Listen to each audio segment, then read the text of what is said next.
Inflation. A lot of ugly inflation numbers out there. It's time to dig into all that. We have a hilarious light in the mood for you and much, much more coming up on I'm Right.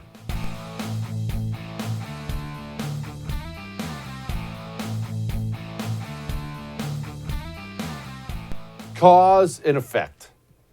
Reaping and sowing. All these words we've used 1,000 times before.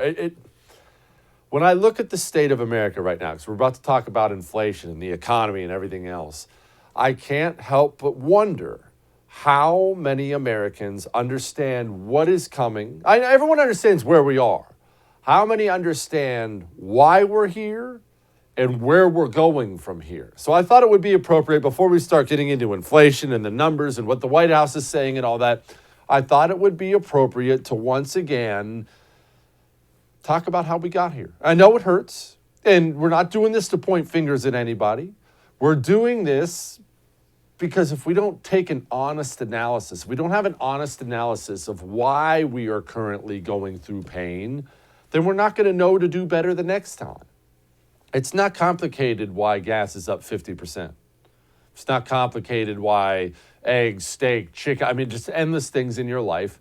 The costs are going up. The value of your dollar is going down.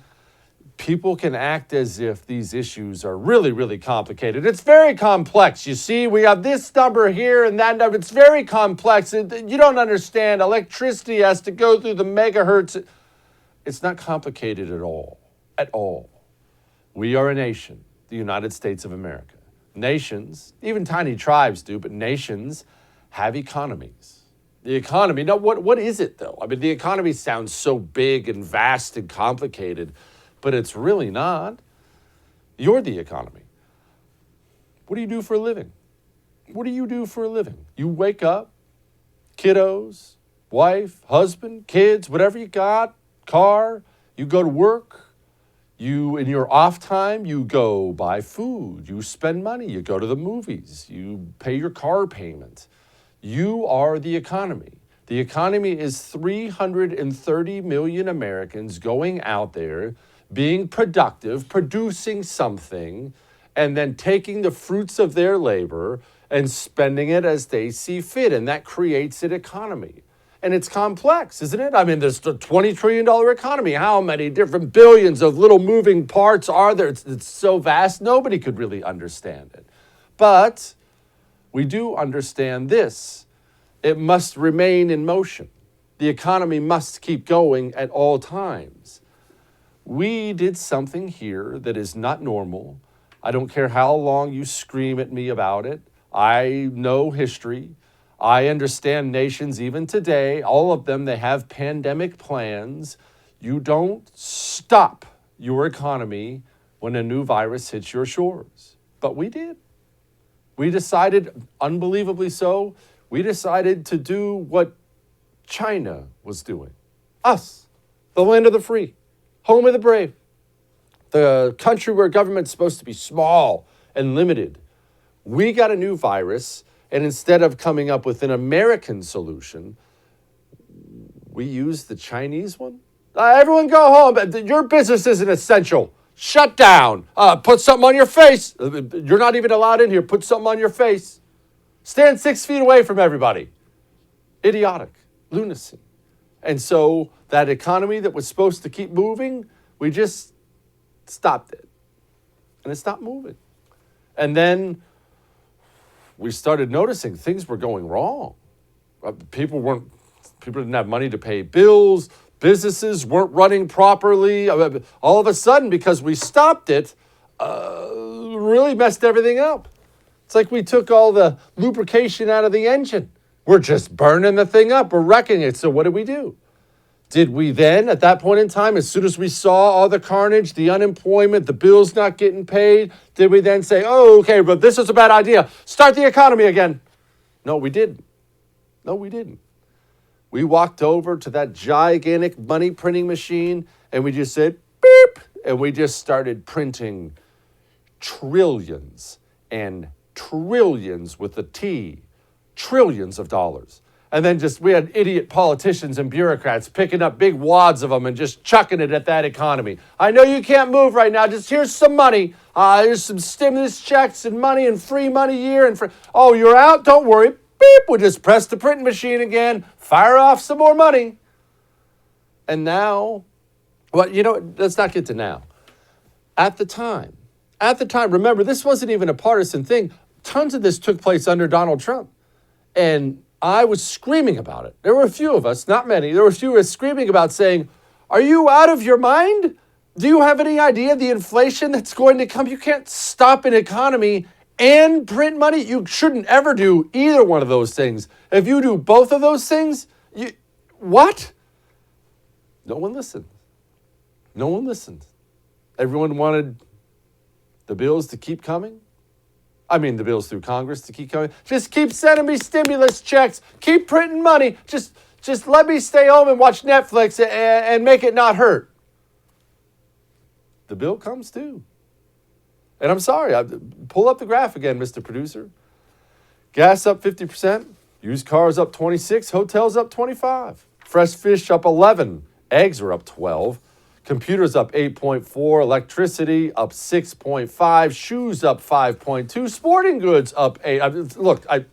The laundry list of things I could list off for you right now that are up, it would take the whole show. And let's understand what this means. Because we can point about inflation and supply chains and everything else, but let's understand what this means.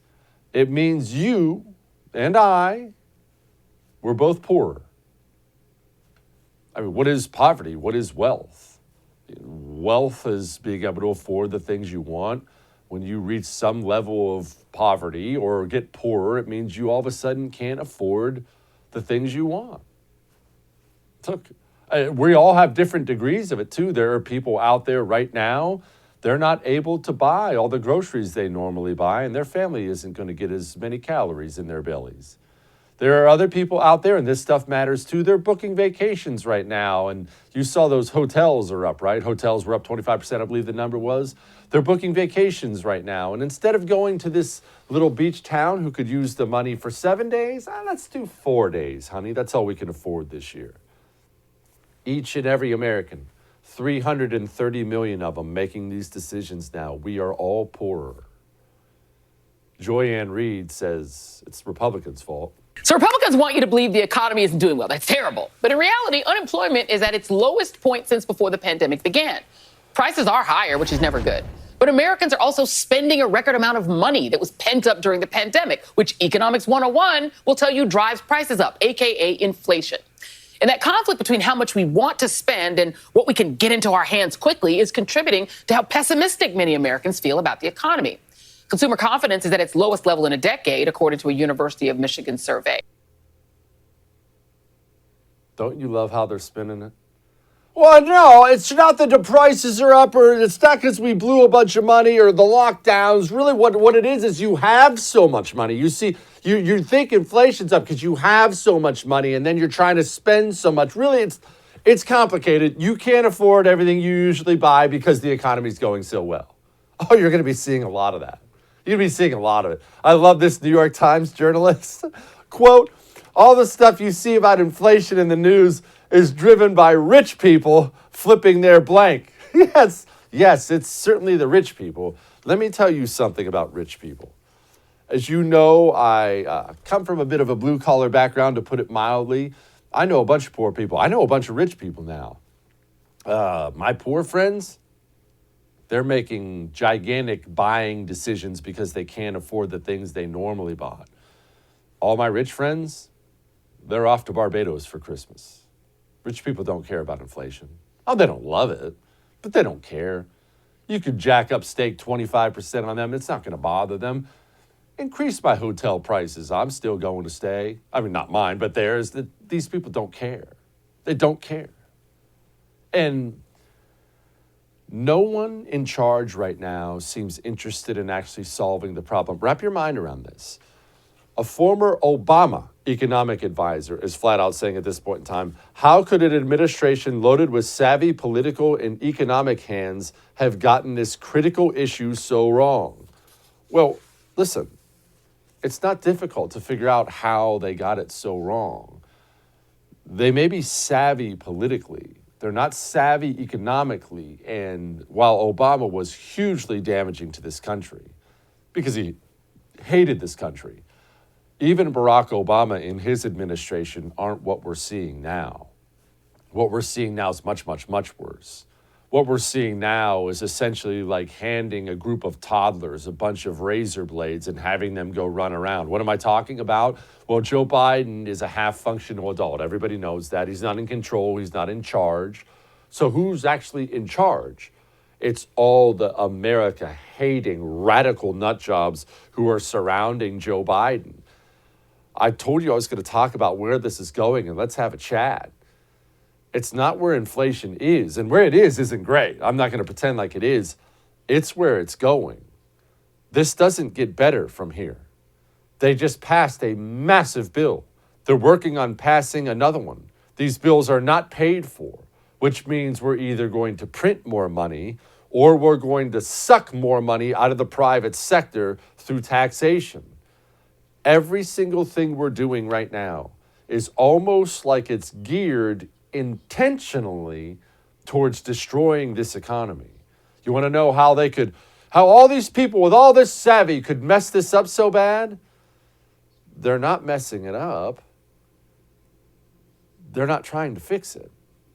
This thing isn't going poorly for the anti-American communist radicals who surround Joe Biden. They're surveying the destruction right now, and they're quite pleased. Now, Americans can get mad all they want. 3 in 5 voters blame Joe Biden for the inflation. That's fine. I mean, that's fine. 3 in 5, but Joe Biden's not going anywhere. You see, I constantly see these stories, and I guess they're supposed to make me feel better about buyer's remorse, this, and voters are upset, and voters wish they could. Tough. You bought the ticket. You take the ride. Joe Biden's now president of the United States for 4 years. This doesn't stop. Maybe in the future, I know this is radical. I don't want to suggest anything too crazy on the show, but maybe in the future, maybe we shouldn't send a president out of the Oval Office because we don't like his tweets. I don't know, just a thought. I mean, look, here's what you get when you have this presidency. Joe Biden gets into office, immediately shuts down the Keystone Pipeline, immediately stops any drilling on federal lands, and shocker, the nation who was just energy independent under Donald Trump now is paying 50% more for gas.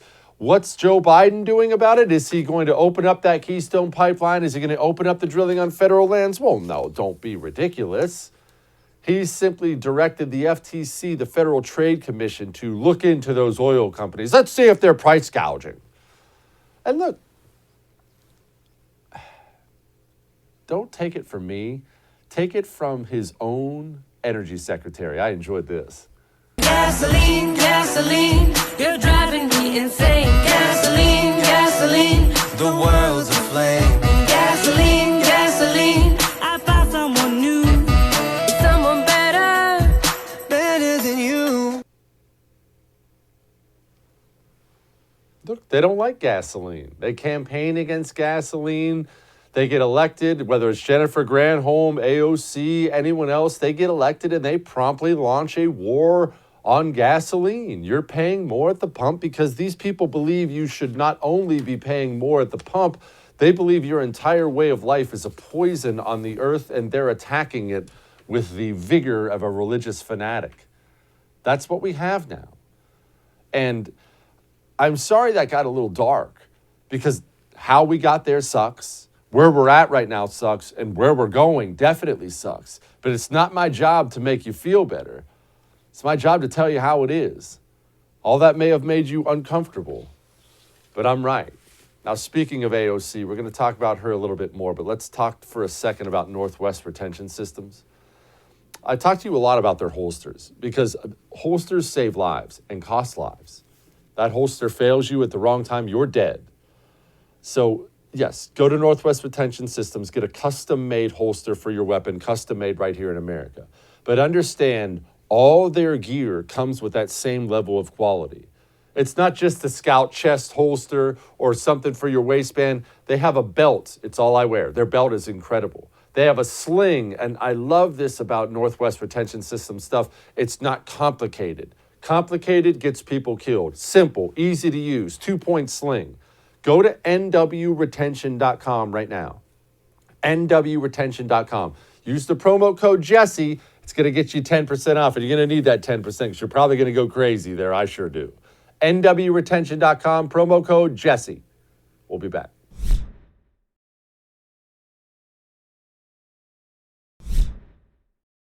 But Gosar's specialty is white supremacy with a minor in patriarchy.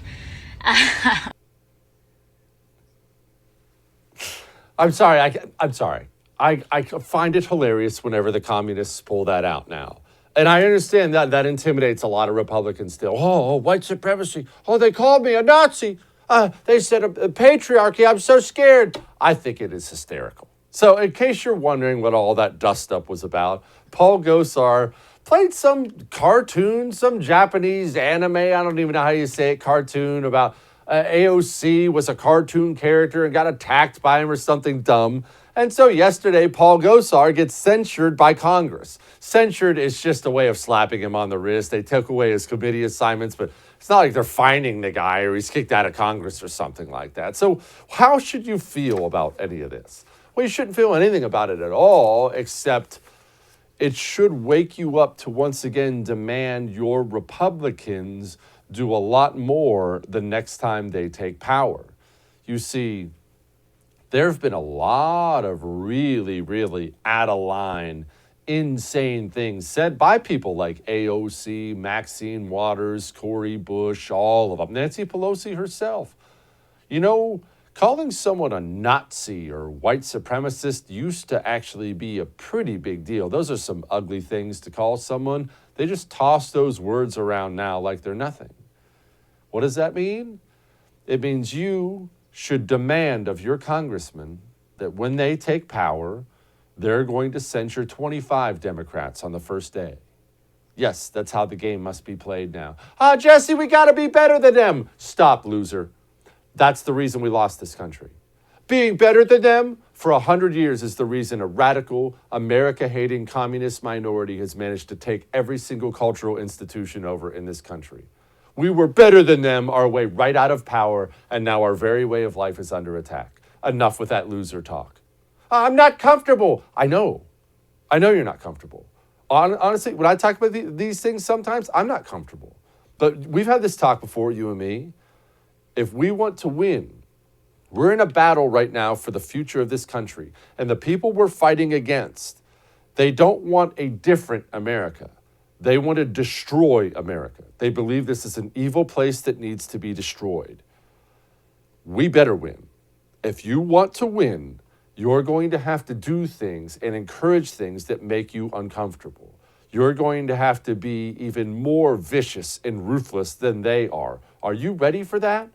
Or do you want to be better than them all the way until the communists control absolutely everything? Because you know what that means, right? You understand the death and misery that comes with these people and their worldview. It's really, really, really bad. Enough of this talk. And I do have to give a shout out to the first ever winner of the Jesse Kelly Show bipartisan hottest women of Congress list, Lauren Boebert. She used her 2 minutes on the House floor yesterday and she just blasted away at the Dems. Democrat policies are so pathetic and have done so poorly that the left has nothing else to do but troll the internet looking for ways to get offended and then try to target members and strip them of their committees. This is a dumb waste of the House's time. But since the Speaker has designated the floor to discuss members' inappropriate actions, shall we? The Jihad Squad member from Minnesota has paid her husband, and not her brother husband, the other one, over $1 million in campaign funds. This member is allowed on the Foreign Affairs Committee while praising terrorists.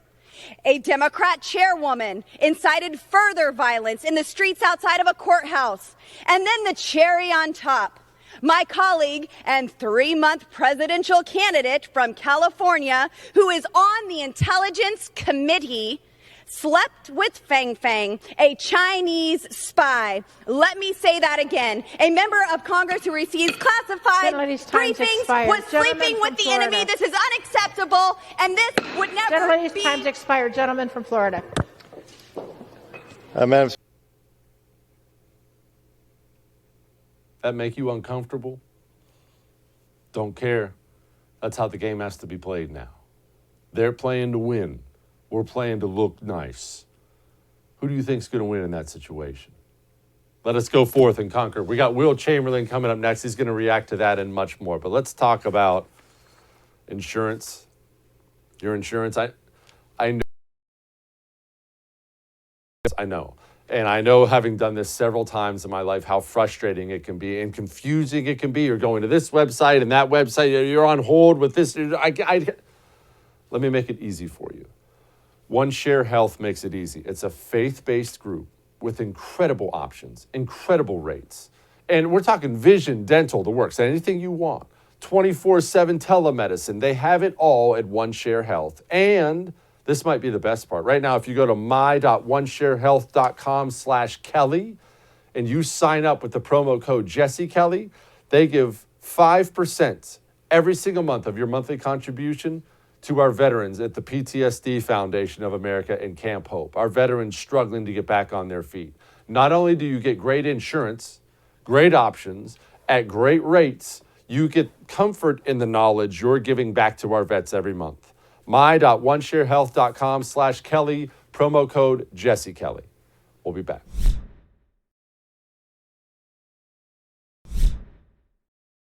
He's back, Senior Counsel of the Internet Accountability Project, and my friend Will Chamberlain. Will, okay, let's address the Paul Gosar thing briefly here. Paul Gosar, for people who don't know, he's a congressman from Arizona. He got censured, I think, on the House floor yesterday. Why did he get censured? What does that even mean? What does censured mean, Will? Well, first off, censured is just like a formal reprimand. You know, like the House is voting collectively to say you did a naughty thing. And that's apparently what happened. It's supposed to be the lesser step to impeachment or removal. I mean, the House can vote to remove people. They're not doing that, but they censured him and they relieved him of his committee assignments. For a cartoon that I think depicted him killing AOC or something. I don't know exactly what the details are of the cartoon. I think it's a remarkable precedent. I mean, this is the second Republican congressperson that they've decided to kick off of committees. This, in my view, Republicans, if they don't start the next Congress by kicking off like a dozen Democrats, are not doing their jobs appropriately. Like, this is one of those situations where unilateral disarmament is absolutely silly. The Democrats have indicated they're going to kick people off of committees for sort of frivolous and ridiculous things. So there's plenty of bad behavior on the Democrat side that we could talk about that would justify removal based on these standards. Okay, I'm glad you brought that up, Will. How in the world can we not start returning fire and kicking them off? Do you think, I mean, look, let's all just assume it's going to be Kevin McCarthy if the GOP takes back the House in the midterm. Do you think he's intelligent enough to read the tea leaves and know he had better start stepping up and do something? Yeah, I think so. I mean, he's not. I think he's smart enough to realize where the wind is blowing here, and also I think it's there's an extent to which you got to see this as House Democrat disrespect of McCarthy too, right? McCarthy's not on board with any of these censure measures. He's been pushing hard for his people, and the fact that the Democrats are going forward this in spite of what McCarthy is saying, I think I think McCarthy has enough ego and to take that as professional disrespect and to make the point that we're going to do this to you next time too. And if you want to stop this tit for tat, then you need to come to the top bargaining table and come with a settlement for us that actually gives us something in exchange for us not removing a dozen of you from your committees. Yeah, I agree. All right, well, one of our favorite congresswomen on this show, Lauren Boebert, got up yesterday and just skewered Swalwell and ILHAN, OMAR, and everyone else. It was the greatest use of 2 minutes on the House floor I've ever seen in my life. ILHAN Omar took umbrage with that, Will. She said, quote, "Luckily my dad raised me right, otherwise I might have gone to the floor to talk about this insurrectionist who sleeps with a pervert. I'm grateful I was raised to be a decent human being and not a deprived person who shamefully defecates and defiles the House of Representatives. Praise God. I had no idea ILHAN Omar was so upstanding, Will. Yeah, I mean, I'm glad I also was raised so properly because, I would never say something like that she married her brother in an immigration fraud scheme, or I would never say that. I would never say that, Jesse, because I'm a good person who is a lot of class. Nor would I say that, she broke up the marriage of her political advisor and broke up her own marriage when she left her husband and the father of her children to go do that. The husband she'd been married to the whole time when she was supposed to be married to her brother. I wouldn't say these things because, like ILHAN Omar, I was raised properly. Mm-hmm. Yeah, of course. Thank you, Will, for taking the high road. And I'm sure you'll also take the high road when I ask you about Liz Cheney. Now, everyone knows Liz Cheney is just completely useless at this point. But what's the end game, Will, for someone like Liz Cheney? I realize she's political royalty. I'm sure she's not going to be out on the street homeless when she gets bounced out of office. But her conduct, especially over the last year, has guaranteed she's not going to be there very long. She's not going to win a Republican primary, at least I don't think. What's the goal? Why? I mean, I guess she looks at Evan McMullen's career and is envious. I don't know exactly what the broad strategy here is. You get the sense that it's sort of this reactionary attitude to try and protect Dick Cheney's reputation and the wars that Dick Cheney launched, as well as some weird, kind of classical Northern Virginia elite, essentially indignance would be, I guess, almost what you would describe her behavior as. But she's done, right? Like, she's not going to win her House race. She's going to get booted in the primary without much of a problem. And then I guess she might try and run for president or something, but that would be as effective as the McMullen run. She's done so much stuff that Democrats could never live down as they can respect her for betraying the Republicans, but they never vote for her as a candidate. She's taken a million right-wing stands on different things over the years that they'd find intolerable. So, I mean, what's her role? I guess she can, have a column at the Bulwark in like 2 years. That seems maybe what she's aiming for, and do a little lobbying. Well, explain for people who don't know who he is. Who is Steve Bannon? Steve Bannon is the former EIC, and I think he's the former EIC of Breitbart. Is his kind of most relevant role in politics, and then he was President Trump's first chief strategist, kind of co-chief of staff almost. And so he was, he's a very important figure in terms of like pushing the Republican Party towards populism and towards and away from the kind of weird neoconservative corporatism that had dominated it in maybe the past 20 years. And so he's a very important figure ideologically. He's a very important figure in terms of what he's done for the MAGA movement more generally. And I think that would be a pretty good explanation of why Democrats are despising so much. And I think the people who hate him most, really, it's not just Democrats, it's the Bill Kristol types who can't stand him because he's the person who's directly responsible for them being marginalized. Oh, that's wonderful. I love the guy even more. Okay, now what's going on with him? Why is he in handcuffs? He's charged with contempt of Congress because he did not comply with a subpoena issued by the January 6th committee. He was asserting essentially that they were asking about his communications with President Trump in the run-up to January 6th.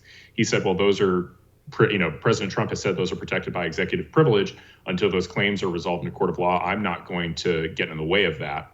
And that's all he said. I mean, I don't, from the letters I've seen sent by his lawyer, I don't think he was flat out refusing to comply with the subpoena under any circumstances, merely that he wanted, he didn't want to get in front of the resolution of President Trump's claims. Nevertheless, because Bannon had the audacity to say, can we wait a couple weeks here and can you figure out the legality of this? The Democrats decided and the DOJ, but I repeat myself, decided that they wanted to indict him for contempt of Congress. I think it's the first such indictment in 40 years. Okay, well, I'm glad you brought that up, Will, because that was going to be my next question. There have been recently, just in recent years, example after example after example. It appears the bureaucratic state, no matter who's president, DOJ, FBI, all of them, it appears they are now firmly aimed at the right. And if that's the case, that is a really dangerous place for a nation to be. Yes. And it really, we need to be very careful over the next couple of years while we don't have control of the executive branch. And then hopefully when we retake power in 2024, which I think is quite possible, and even likely given how unpopular Joe Biden is, first thing on the agenda needs to be a full-scale house cleaning at all of these agencies, right? The top floor of all of them should be relieved, and then installed in their place should be people loyal to the administration, because really it's, there's sort of, President Trump got deked out of this. There's sort of this, image of these agencies as impartial, but we see that they're simply not. They're dominated by people who affiliate themselves with the Democratic Party. And so that just needs to change. You can't have the law enforcement apparatus of the country dominated by people hostile to the elected White House. These are bureaucrats. They don't have any democratic legitimacy outside of their support from being appointed by the president and being underneath the president. And so if they're hostile to the presidency, they need to go, and they need to go immediately upon taking office next time. So we don't have anything like the Mueller investigation or any sort of rebellion of the bureaucracy against the White House. Why didn't Trump do any of that?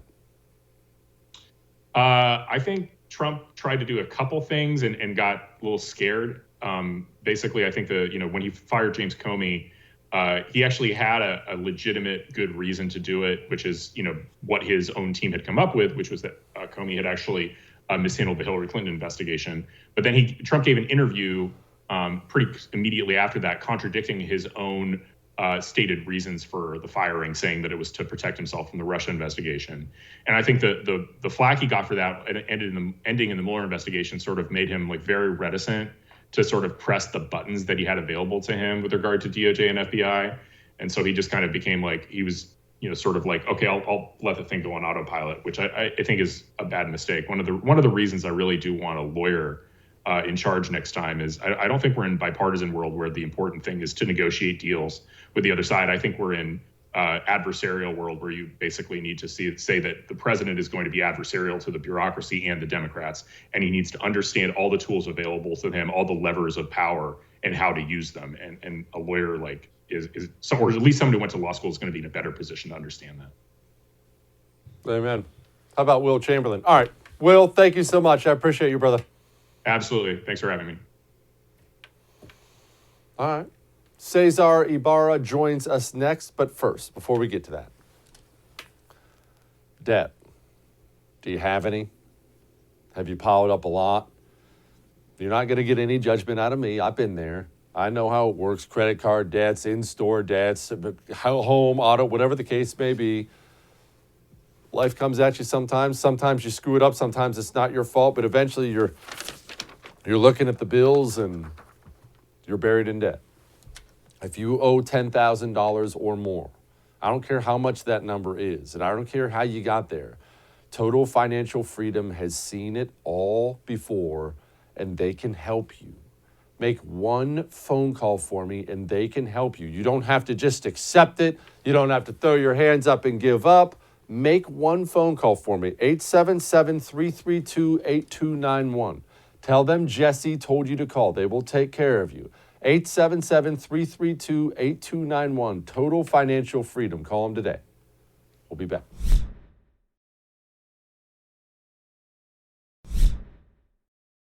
We need smart people on the show every now and then to supplement, me. So joining me now, Cesar Ibarra joining me. He's the Senior Director of Legislative Affairs with FreedomWorks, one of the good groups out there. Cesar, before we get into what's going on with Joe Biden's nominee, what exactly is Comptroller of the Currency? People don't even know what that is. Yeah, and thank you for asking that, because it's a very, low-key agency within the Department of the Treasury. But in essence, the Office of the Comptroller of the Currency is in charge of regulating all of the national banks in the United States of America, community banks, and also financial technology institutions. So these are the people, the bureaucrats, who have their thumb on the regulatory scale to tell big banks what they can and cannot do. And a lot of the times we know that under Democrat administrations, their job is to ensure that they intervene in the banking market as much as possible. So that's why you've seen a lot of financial institutions and trade associations come out against Omarova, Sauli Omarova, who is President Biden's nominee to head up this agency. So that's in essence, in short, top-line view of what the Comptroller of the Currency does. Senator Kennedy went after Omarova pretty good. I enjoyed this. In 2019, you joined a Facebook group, a Marxist Facebook group, to discuss socialist and anti-capitalist views. Now, that's what I see from your record. And you have the right to believe every one of these things. You do. This is America. But I don't mean any disrespect. I don't know whether to call you professor or comrade. It's hard to argue, though. I mean, when you talk about somebody in the role that you just described as having communist leanings, and it looks like it may be more than just leanings, who is this lady, Cesar? Yeah, I mean, she received the Lenin Scholarship at the Moscow State University back in the 80s, right? So she's already, she's already been involved in these sort of Marxist, communist, circles, right? But it's not about where she's from either. Let's look at the policies that she's supporting. She supports getting rid of private banking and making sure that every American, you and me, Jesse, instead of having our bank accounts with a JP Morgan or Wells Fargo, we would instead have to go and put our bank accounts in the Federal Reserve and have the federal government have access to all of our data. She is in favor of regulating just about every single aspect of the financial services industry. And let's not forget, the OCC is also in charge of financial technology institutions. These are institutions that give loans to minority communities, those who have a hard time acquiring a normal loan through a big bank, right? Those people who don't have credit, who are trying to make ends meet. The Democrats do not want them to have access to these free market lending institutions, right? So this is why we have to oppose her. It's not where she's from. It's not where she studied. It's the policies that she supports, Jesse. So we must make sure that Republicans in the Senate are unified against her, and that Sinema, Manchin, Maggie Hassan, John Tester, these moderate Democrats also oppose her, because a vote for her is a vote for socialism in the financial services industry. Cesar, not that much about this administration surprises me at this point in time, but how in the world can a woman with that kind of background even sniff a position like this? Was she involved with Obama? Where'd they scrape her up from?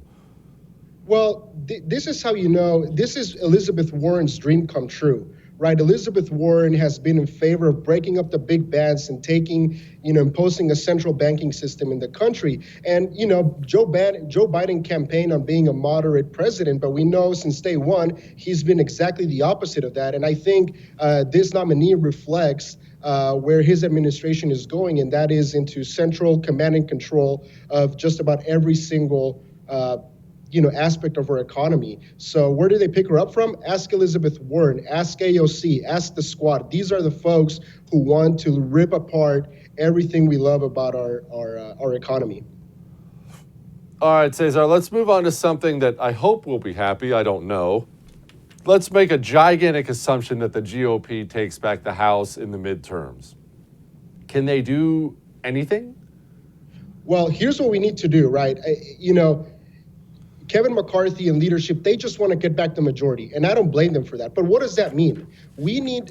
So on policy, we have to figure out what are HR 1, HR 2, HR 3, like what are those big bills that we're going to be taking up? Is it tax cuts? Is it getting rid of critical race theory and higher, in the education system? Is it going to be, is it going to be border security, right? We have to figure out what those policies are, and I hope the Republican leadership, our Freedom Caucus allies, put together a policy outline, sort of a contract with America that they will campaign on, and then hopefully they can deliver on that promise, right? But more important, obviously Joe Biden is going to be president, so he's going to veto any single thing that the Congress sends his way if it's a Republican majority in the House and Senate. What we have to focus on is oversight. We got to bring in Dr. Fauci, every single bureaucrat at NIH, everyone at the Department of Education, all of these bureaucrats, the Department of Justice, for crying out loud. We need justice for all of the things that they're doing, not only to parents, but all of the things that they did to the President Trump, when they were trying to collude all throughout his administration. So I think the priority for a Republican majority should be oversight. That is the best thing we can do, and I hope we strongly deliver on that. Cesar, now, I'm getting way ahead of myself here. I realize that. But let's just say 2024 has come. We got the House, Senate, and presidency.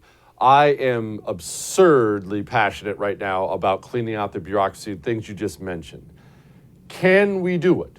Can we point to people at the FBI at multiple levels and say, pack up your stuff, you're fired? Can we clean out the DOJ? Or are all these people so protected by this entrenched system that even if we take back political power, we can't get rid of them? It's going to be hard. Donald Trump tried, and frankly, he had a lot of trouble doing it, right? We had every single bureaucrat in the administration fighting against his political and policy priorities. Every single bureaucrat was doing it. So hopefully we get a great candidate, whether it's Donald Trump, whether it's whoever else, whatever Republican president we get. I hope they take President Trump's willingness to take on the bureaucracy up a notch, because unless we take on the career bureaucrats, nothing's gonna change, Jesse. So we just need people to step it up, have some guts, and tell these bureaucrats to go back home and get out of DC. What about the military, Cesar? I actually think it matters that we have a military full of generals and admirals who are useless losers who care about skin color. And are we nice enough to women instead of winning wars? Can we at least get rid of them? Well, let's hope so. I mean, these people serve at the pleasure of the president, right? So our military needs to go back to business. Why do taxpayers pay the military? We pay them to go out and kill our enemy in the most efficient fashion. We're not there to have social science experiments in the military. And what they're doing with this whole vaccine mandate, et cetera, I mean, this imposing critical race theory, diversity quotas, all of these things, it just shows that the DOD has become nothing more than a jobs program for the defense industry and also a social science experiment for the woke left. So yeah, every single general who has been in office since 2000 and 2021 needs to retire, frankly, if not fired. Amen. Cesar, thank you so much. Appreciate FreedomWorks. Thank you, guys. Thank you, Jesse. All right. We got Light in the Mood next, but first, it's subscription time. It's time for you to go to thefirsttv.com/support. Why? Well, this TV channel, they let me say whatever I want. All of our great shows. We're all allowed to say whatever we want. This network was started because of the First Amendment. The First Amendment, that's why it's called that. How many TV networks out there, even on the right, would allow me to come on this show every single night and say the things I get away with saying? It matters. In this time where everyone's too scared to just say what they really believe, it matters. Plus, when you go to thefirsttv.com/support, you get exclusive things. It's not as if you sign up to become a supporter and then it's just gone. Oh, no. You are officially an insider. Go to thefirsttv.com/support. We'll be back.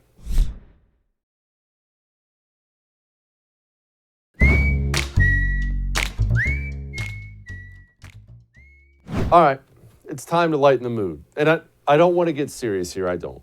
But I feel like there is something out there that people think about me, and it's completely not true. People think that I don't like women's sports. People think all I want to do is make fun of the WNBA and all these other women's sports, and that I would never watch women's sports at all. Nothing could be further from the truth.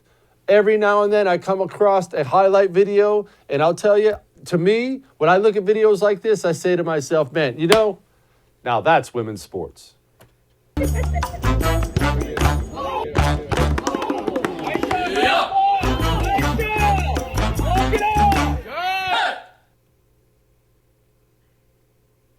I'll see you tomorrow.